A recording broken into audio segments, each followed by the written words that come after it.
With the theatrical release of the Justice League movie only days away, the review has started to pour in. Rotten Tomatoes is taking its time in aggregating a consensus for the film, so we've rounded up some of the film's reviews to see what the critics have to say. So far, it seems like most critics feel that the Justice League movie isn't quite the improvement over Batman v Superman: Dawn of Justice that they had hoped it would be. Comicbook.com's own Brandon Davis enjoyed the film. Justice League is the real deal. It's an epic ensemble of superheroes. It's the most fun you'll have with Batman and his super friends, until their next adventure together, and marks the beginning of a brand new era of superheroes on the DC side of the spectrum. Owen Gleiberman of Variety believes that Justice League was influenced by the negative critical reaction to Batman v Superman, but ends up feeling like a half measure in course correction. Justice League, the latest link of Tinker Toy in the DC Comics universe, has been conceived, in each and every frame, to correct the sins of Batman v Superman.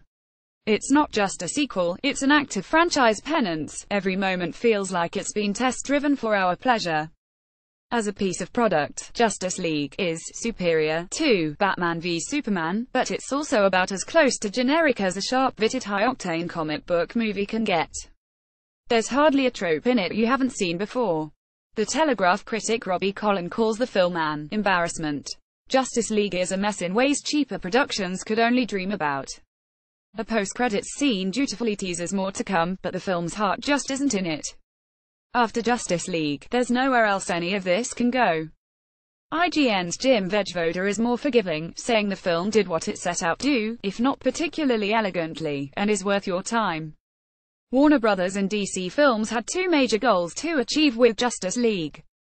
First, to cleanse the palate of those turned off by the relentlessly grim BVS, and second, to make viewers enjoy these superheroes enough to want to see further screen appearances by them. Justice League mostly succeeds in accomplishing those two key objectives, despite its sloppy execution.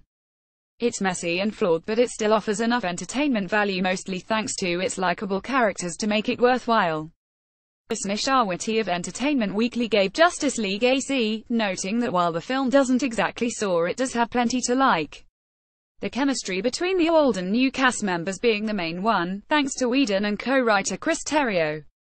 And a handful of callback cameos from Amy Adams' Lois Lane, Diane Lane's Martha Kent, and Connie Nielsen's Queen Hippolyta are all welcome without overstaying that welcome. The same goes for newcomers like J.K. Simmons, Commissioner Gordon. It's obvious to anyone watching Justice League next to the other DC films that the studio brass handed down a mandate to lighten the mood and make things funnier and more marvelly. And, to an extent, Justice League accomplishes that. But it also feels like so much attention was paid to the smaller, fuzzier character moments that the bigger picture of the film's overarching plot was a second or third priority. Someday, hopefully soon, DC will get the recipe right again and duplicate Wonder Woman's storytelling magic. But today isn't that day, and Justice League, unfortunately, isn't that film. Todd McCarthy of The Hollywood Reporter says that Justice League makes it clear that the biggest strength of the DC Extended Universe is Gal Gadot's Wonder Woman. Of the main performers, only Gadot pops from the screen at all. For now, her Wonder Woman looks to be the savior of Batman and Superman, though you may end up wondering why SHE's wasting her time. Justice League opens in theaters on November 17, 2017. The film will be followed in the DC Extended Universe by Aquaman on December 21, 2018, Wonder Woman 2 on November 1, 2019, Shazam on April 5, 2019, Cyborg in 2020, and Green Lantern Corps in 2020.